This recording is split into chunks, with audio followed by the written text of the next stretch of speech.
Welcome back to another episode of the Overnight Success Podcast. I am so excited today to have David Ramirez on the podcast. He's a friend and a mentor in the space that we've worked in and has helped hundreds of entrepreneurs. I love his story. I'm so excited to dive in today.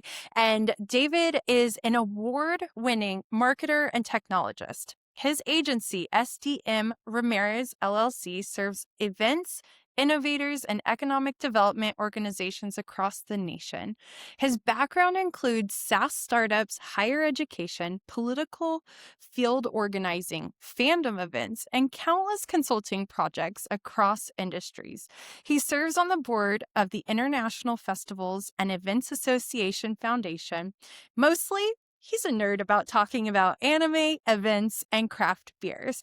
And I'm excited because I feel like reading through David's form submission, I learned some more fun things about him. And I've always been so intrigued by his background. It's not just one thing, it's multiple areas that David has touched. And so I'm really, really looking forward to diving into this episode with David. And David, thank you for joining us today on the Overnight Success Podcast. Oh, it is my absolute pleasure. I always love watching, big fan of the pod, and so glad to finally be here. Yay. Well, I gave kind of a background on your bio that you submitted. I didn't want to overshare your history. So I would love to hear kind of how you got into events. I know that's a major space that you play in, but your story, it intertwines through so many different kind of avenues. And really, this podcast is hearing about that couch to success. And so would love to just learn more about, for our audience to hear more about your background, if we're okay to start there. Yeah, absolutely. So I feel like I was born into events.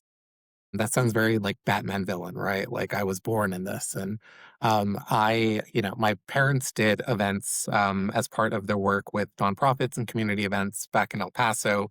And so kind of grew up seeing them do the thing, grew up working many different summer camps. And so my first event job was as a camp counselor at 13, which is kind of weird to say. That's the legal age to work in New Mexico if you're looking for child labor.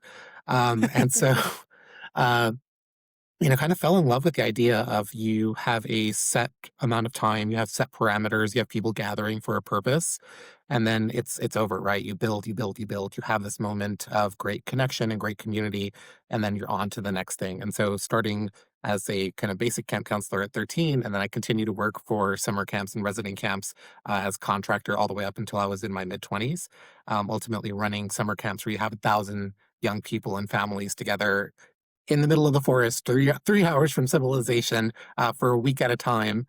So yeah, fell in love with that. Came out to San Antonio the minute I turned 18 and got into a university here and did alumni events there. Did some recruitment events, did some higher education stuff. Got a job doing catering with Compass Group of North America and being a marketing and catering professional. It was a learning job, but a job where my job was to get college students to run out of their meal plans as quickly as possible.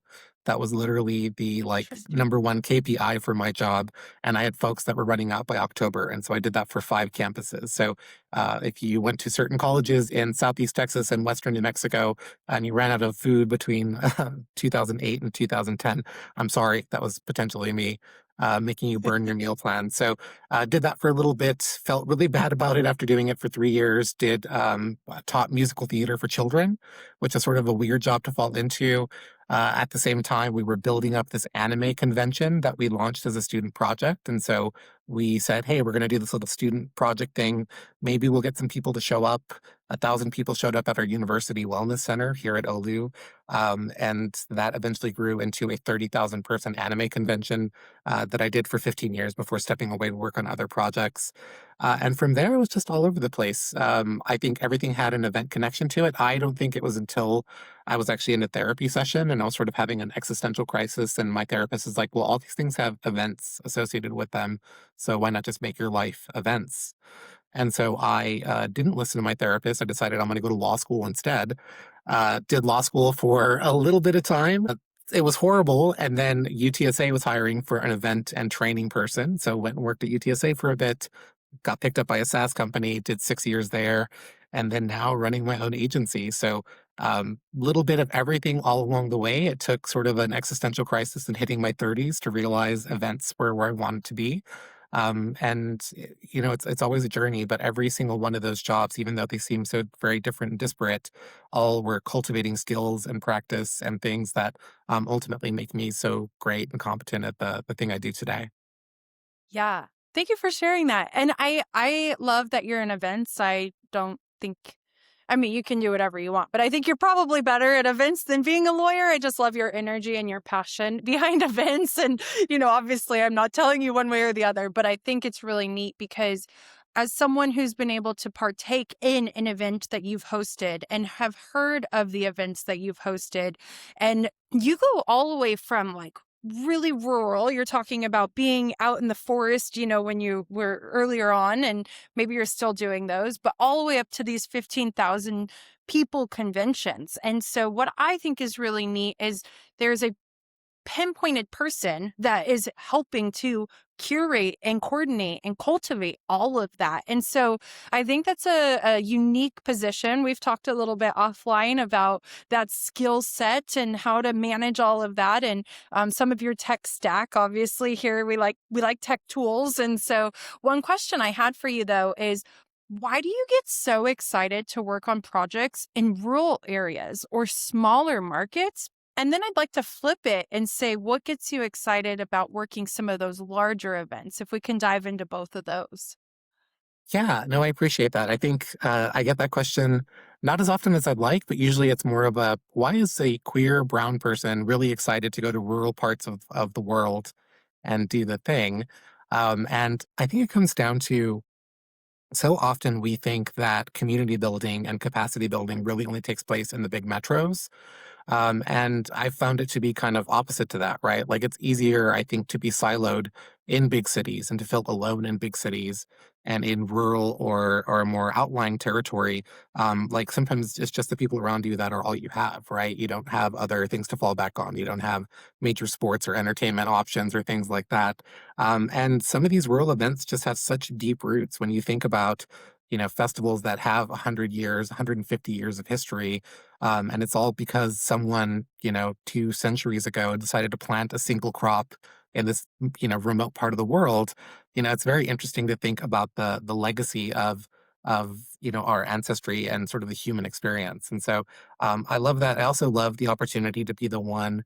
And I mean this in the least condescending way, like to bring fire like down from the mountain, very kind of Prometheus moment, because a lot of the times they have the want to learn in these rural places. They have the ability to learn. They have great internet a lot of the time, and they just don't have someone that's like there to come and help them build and grow. And so I love to do those sorts of events um, on the rural side, just because again, it's rewarding in very different ways, and I can definitely see sort of the impact. Whereas I feel like some of the urban markets, and I know that you and I have talked a lot about this offline, is like sometimes it's this almost glacial pace of progress because there's so many layers of personality and bureaucracy and organizational inertia that sometimes the seeds that you plant today really feel like they take 5 years or 7 years or 10 years to kind of come to fruition in any sort of visible way. And even then, I don't feel like we can check it off as success until like a decade or so later. And sometimes I just like to have a fast win. Yeah. A couple of things here. So thank you for sharing that. I love that it sounds that you're a champion for these smaller areas and really helping to, put the rural areas on the map. I think that there needs to be that champion.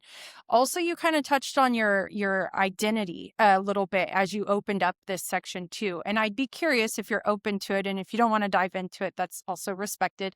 Is how do you feel that as a queer brown person traveling to these smaller rural areas, how do you feel that has shaped your trajectory in the event space?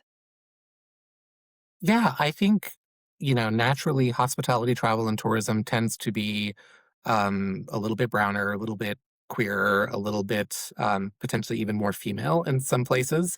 Um, for me, I definitely have felt unsafe in different parts of the world, and I think that's just by nature of what's going on in the world, especially right now. It's a very difficult time to be brown and traveling in this current kind of political landscape.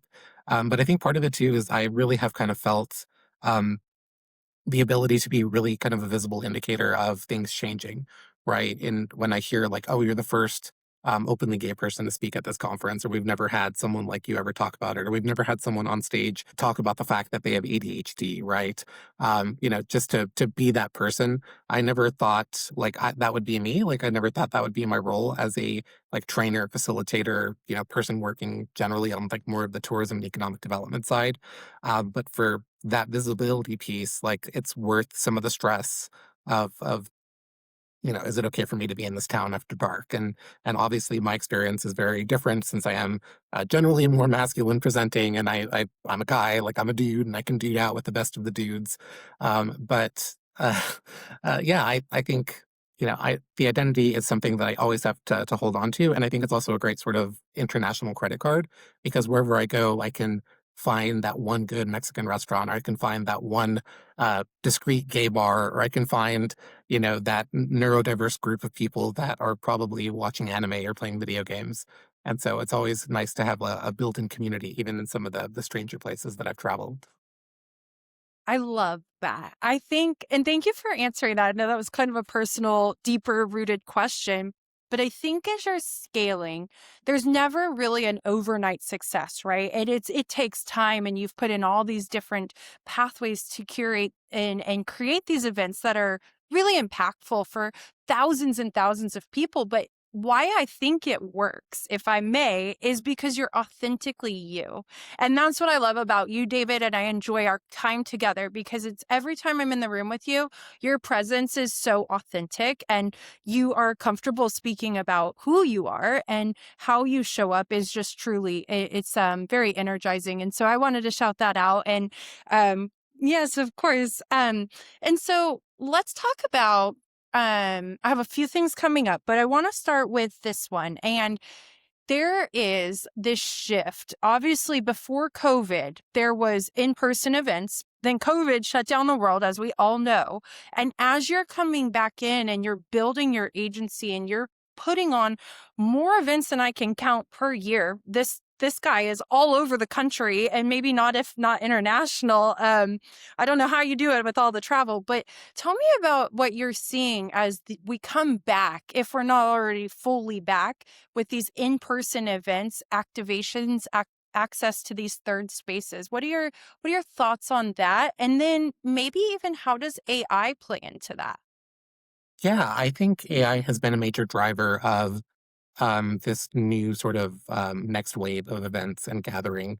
With so much AI slop out there, with the ability for anyone to be and again, I mean this in the least condescending way, for anyone to feign or pretend to be a subject matter expert because they have an AI assistant or a screen reader or teleprompter that can feed them information or feed them questions, for the ability for people just write things on the fly with just a couple of prompts.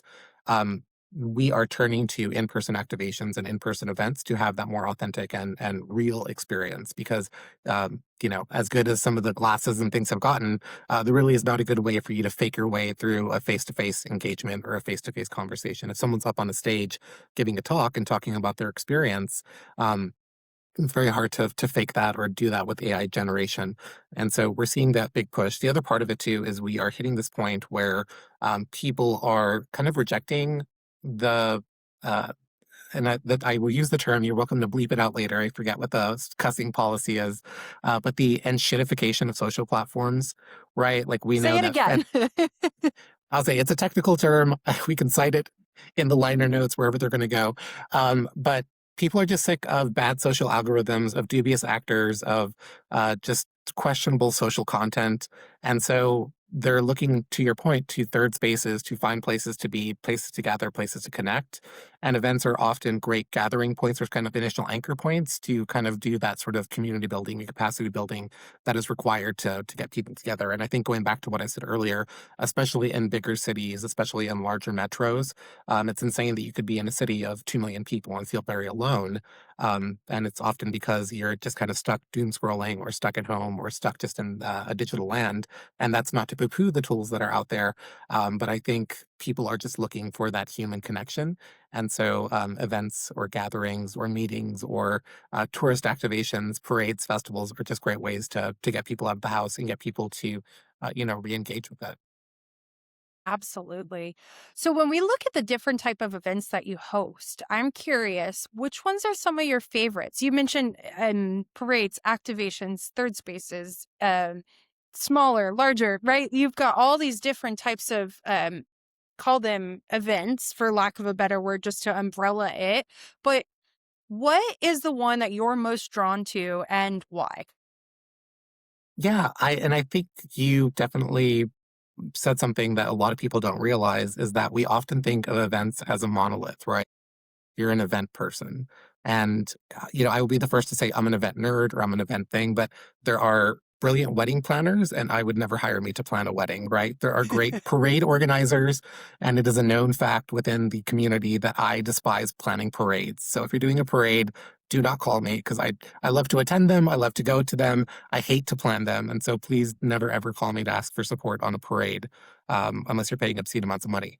Um, for me, I love festivals, especially community festivals, because we get to celebrate sort of the things that make our community so very different.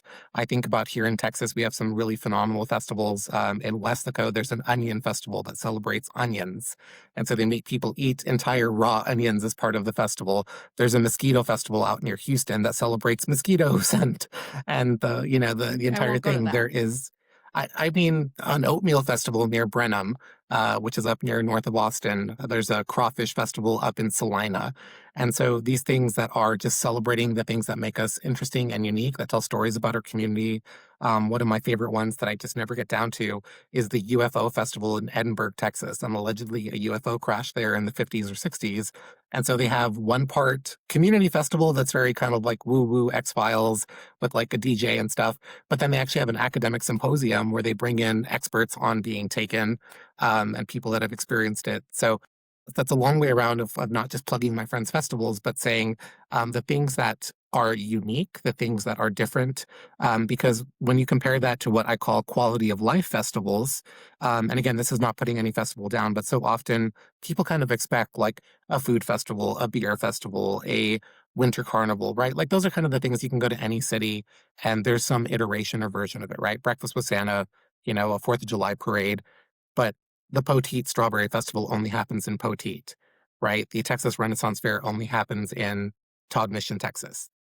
Woodlands Waterway Art Festival only happens in the Woodlands. And so those things that are just such strong reflections of their community, especially the ones that have been around for 20, 40, 50, 100 years, are the ones that I love to do the most.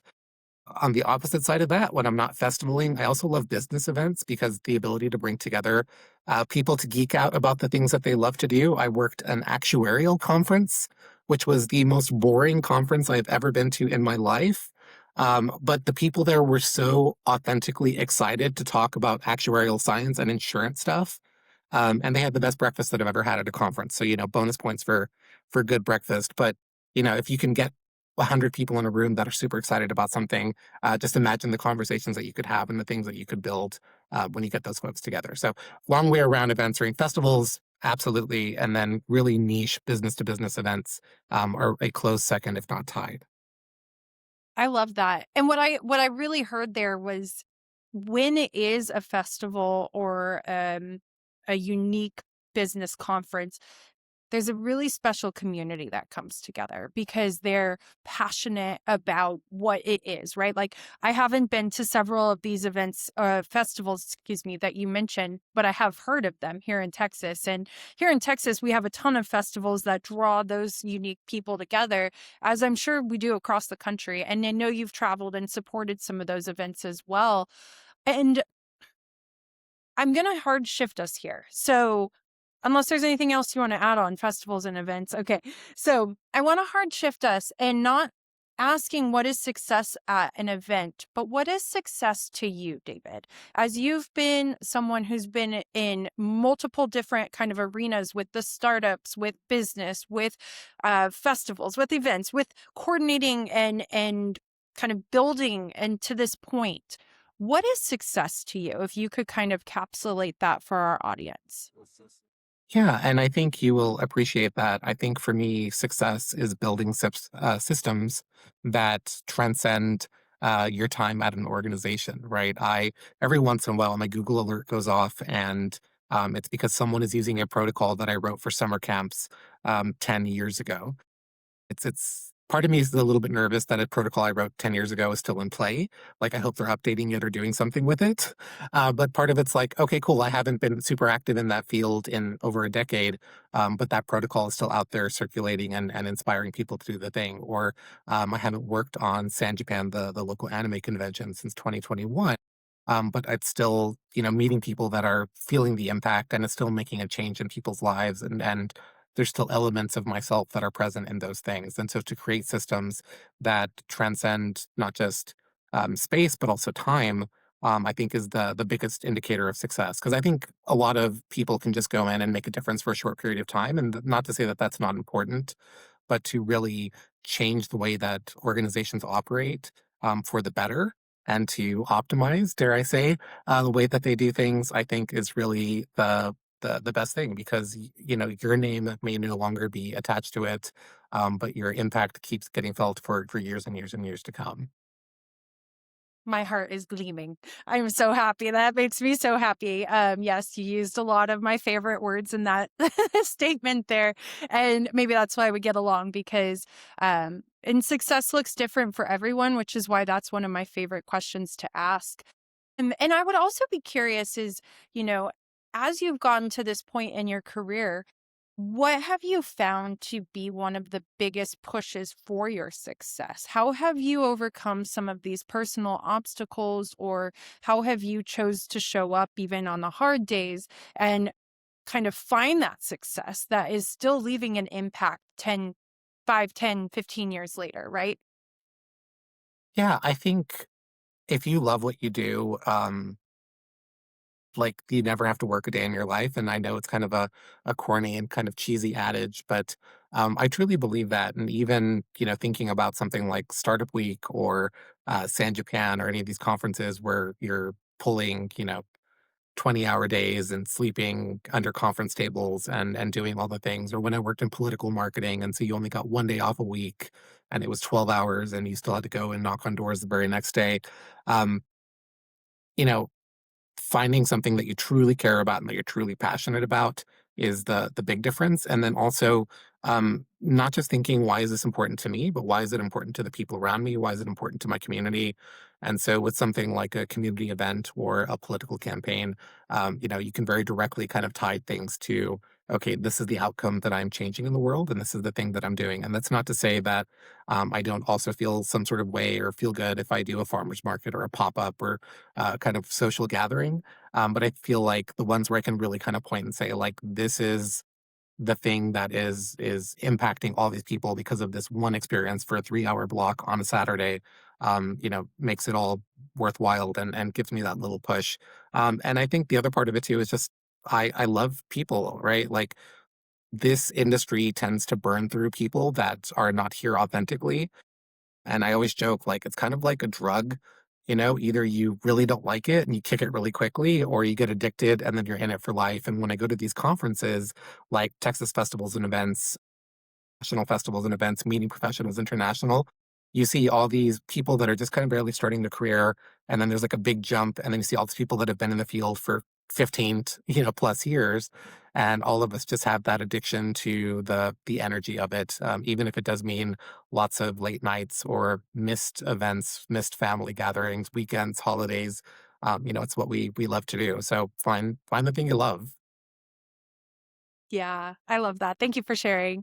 Okay, this random, really, really random question popped into my head, and don't throw any conference under the bus with this one or event, but what's the worst swag you've ever gotten? So swag, stuff we all get. We kind of hate it, but we kind of love it, right? Like, what's the worst swag you've ever gotten?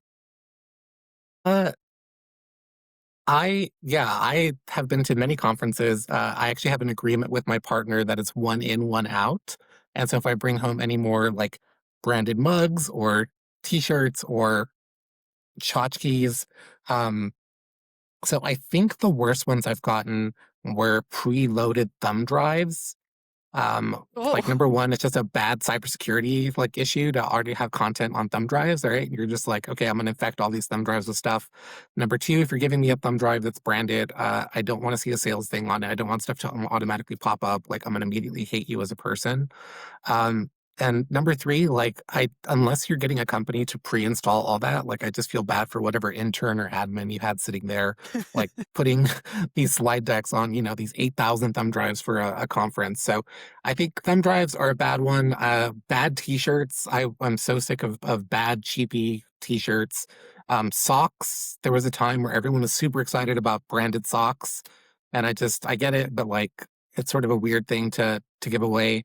Um, those cards that have like seeds in them. Have you seen those where it's like a business card or a postcard and there's seeds in it? And so the theory is you can like soak it in water and then plant it and it's flowers and stuff like that. And I was looking and chatting with a friend that works in swag and she's like, no one ever plants those. Like it's just a green play. It's greenwashing your business card. And so yeah, I think those are the ones that I'm like, that's a little icky. And I'm just kind of if we could just stop making those, that would be great. And I'm sure the landfills would appreciate it as well. Yeah. I don't know. That was just a super silly question that popped into my head, but I love it. Okay. So if I asked you, thank you for all of this. It's really fun to hear about your background and you've clearly got, a lot of experience hosting different events and you're typically behind the scenes, but I know you hit the stages and I'd love to hear what is maybe a book or a podcast or something that you've consumed over the years, or maybe it's today, that has been so impactful or influential to help you get to where you are today? I mean, other than this podcast, um, I I really enjoy Anne Hanley's Everybody Writes. That's definitely up there on the list just because I think a lot of people think like, oh, I'm in operations or I'm technical or I'm customer support or I'm, any of these other myriad of functions. And so I don't have a place to like write or create or have sort of a creative outlet that contributes not just to a creative function, but also like advancing a business function. And so Anne Hanley's Everybody Writes, and there's a new version out that I think is somewhere in the office. Um, really just encourages people to write down processes, to really look at content marketing as a collaborative process, and to kind of turn to the organization and break down silos to do the thing. And so I think often events sit within a marketing function in an organization, and so that's always been my approach whenever I've worked with software companies or in B2B is okay, it's great that marketing wants to do this, but let's talk to customer success. Let's talk to operations. Let's talk to the technical side and figure out what alignments can be made. And sales should be in there. I always feel like I'm leaving out sales because I'm always salty at sales because I'm a marketer. Um, and how do we bring all these people together to have these conversations? So yeah, Anne Hanley, original book is great, probably in your public library, and then the new version that just came out, I think last year. Can't recommend it enough. And you can also follow her on LinkedIn. And she's actually a very nice person. I've met her twice in person. And so some of these people, there's a few others that I would want to name drop, but I can't because I met them in person at a tech conference. And I'm like, you're horrible. Okay. But Anne is good people. So I could say that. Say that. Go meet Anne. She's great. Go catch her speaking at a conference soon. I love that. Well, I have not met or heard of her, so this is why I like to ask. I'm always learning new things as well from our guests. So, thank you for sharing that. And David, is there any question other than we're going to learn where to find you and all those good things that's here toward the end. But what's maybe one question that I haven't asked you that I should have asked you that you'd like to respond to our audience? Yeah, I think that one's on probably the technical side. A lot of the time, people think that events are just done in Google Sheets. But at this point, we do have, to your earlier point, elaborate tech stacks that are powering our stuff. And so it's always interesting when I encounter folks and they're like, "Yeah, I'm running Agile to get this," or "I'm doing Kanban boards to build my next conference," or "It's going to be waterfall for me." And these people that are running these elaborate project management systems, using stuff like Asana or Monday or Jira. It's crazy the events that have budget to do Atlassian tools to run their events. Um, And that on top of a HubSpot integration or a Salesforce integration or, whatever their CRM of choice might be. And that's connected to elaborate web monitoring tools. And we're looking at user experience tools like Hotjar or Crazy Egg. And that's connected to, advanced Google Analytics and, level by level tracking. And that's connected to social pixels. And so a lot of the times we think events like, oh, you're throwing a festival or a rodeo, and it's okay, you have all these cows and critters and people in cowboy hats, and they don't realize, like, behind the scene, like, they're running, $10,000 a month elaborate tech stacks. And when you look at things like the State Fair of Texas, last year they considered themselves having a slow year. They had 2.1 million attendees. Right, and that's a slow year for State Fair of Texas, and so when you have 2.1 million people, just the operational tech stack and the marketing tech stack, are so incredibly robust and big, and I think people so often forget that, like, there is a place for technologists, there is a place for, those sort of tools in the event space, and, when you start to get to big tech conferences like Inbound or, South by Southwest or, Salesforce Connections or any of those ones like that, yeah, there's a lot of things in the event tech space. And so I encourage people that want to get into the space to consider looking at sort of that event technologist route, because there's a lot of places for people to kind of plug in on that front, especially if they're excited about the event side and on the technology and optimization side.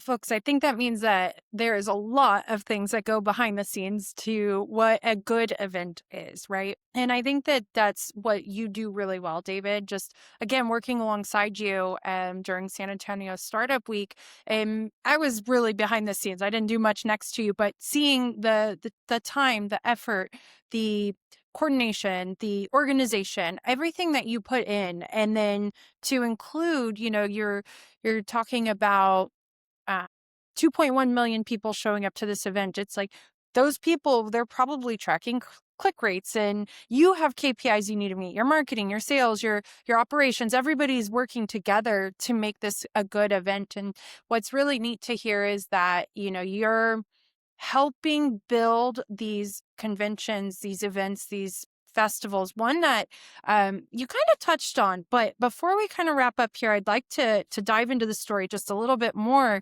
Is the anime convention that you helped scale to over 15,000 people? I feel like we kind of glossed over that. Would you mind sharing how you did that now that we've gotten a little bit more background on everything that you've done so far? I think it'd be really neat to hear how you were able to do that.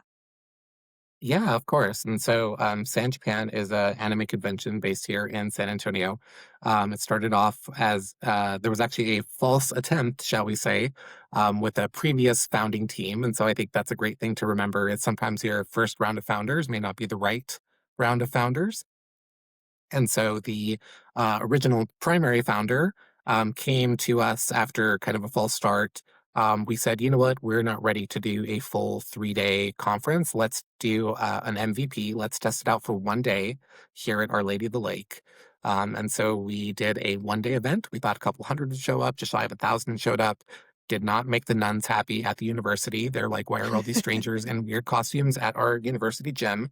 And so that eventually became MizumiCon, which was an anime con, now defunct, but went on for many years at Our Lady of the Lake University.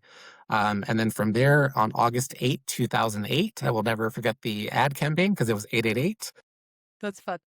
We had our initial conference at the Municipal Auditorium, which is now the Tobin Center, for those that do not know their San Antonio history.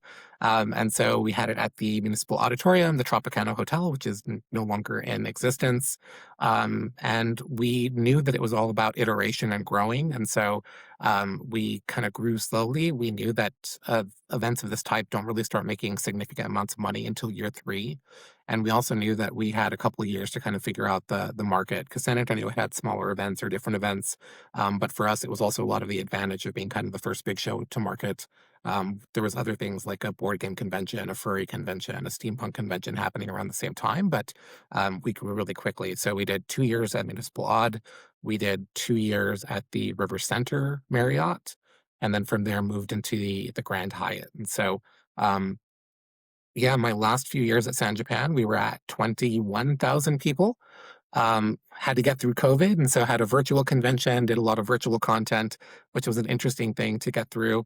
And then just recently, I think they broke 35. this last Labor Day. So for us, it was all about putting systems in place. It was about really kind of understanding that you're growing an organization, right? There's a weird kind of flex that happens because during the off season, there's maybe 6 or 7 people working on this event around the year. And then during the conference proper, if you will, that balloons up to 700 people that are working on this event. And you're not just having them work it, many of them are staying in hotels that are booked by the conference. Many of them are being fed 3 meals a day by the conference.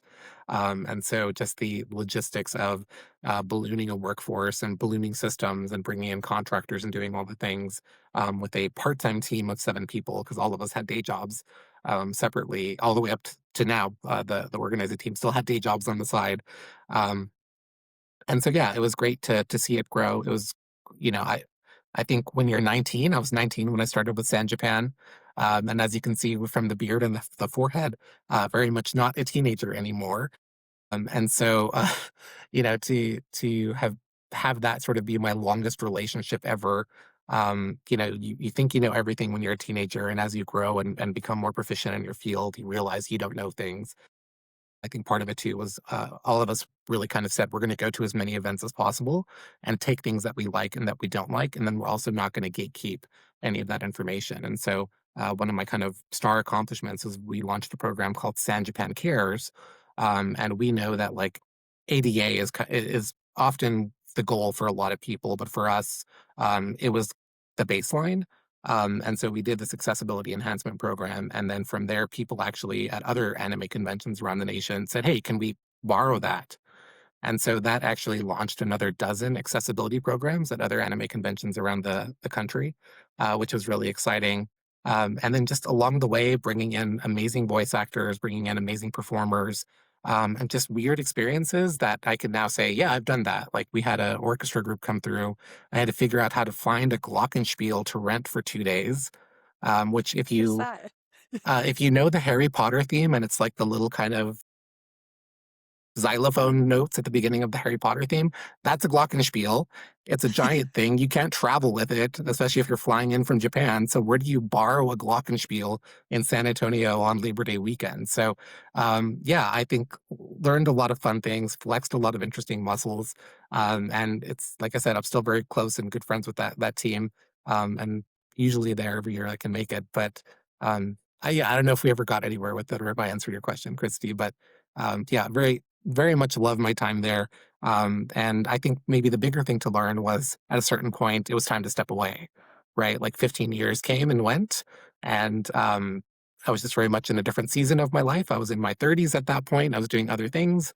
And so part of it too is also creating systems again that survive you. And so doing succession planning, doing handoffs, doing SOPs and guidebooks and all those things to make sure that just because you leave, the organization doesn't fall apart. And again, knowing that there are now 10,000 more people from where I was when I left just makes me so very happy that they're still growing and flourishing and doing all the amazing things down on the Riverwalk. I love that. Yeah, thank you for sharing. That's such a special story, and I don't think I've ever heard the full story, so I appreciate you sharing. And I think to that point, many of these events that you've gone through, we could have pulled threads on all of them and learned so much from you. You're a wealth of knowledge, David, and thank you for joining me on this podcast. I would love to hear, where can our audience find you and what's coming up for you? Where can they maybe meet you in person? Yeah. Yeah, so the best place to keep up with me is my website, sdmramirez.com. If you click on the speaking tab, you can see a bunch of upcoming speaking engagements, depending on when you catch this podcast. There's a bunch here in San Antonio. I'll be speaking at Utah Parks, Minnesota festivals and events, international festival and events. Um, I'm all over the country, so please come out and see me. If you are looking for someone to speak about experiential design, marketing, communications, anything in sort of the events, tourism, and community building space, I'm available for hire, so please give me a holler. And you can always read my column at IE Magazine, which is the business of international events. I do a column talking about disruption in events and technology and trends. And so I encourage you to check me out there. But otherwise, LinkedIn is a good spot to follow my shenanigans too. So anywhere you want to catch me, I'm probably there. Amazing. Well, David, thank you so much. I appreciate your time today. And audience, go follow David. Go find him. He's all over the country.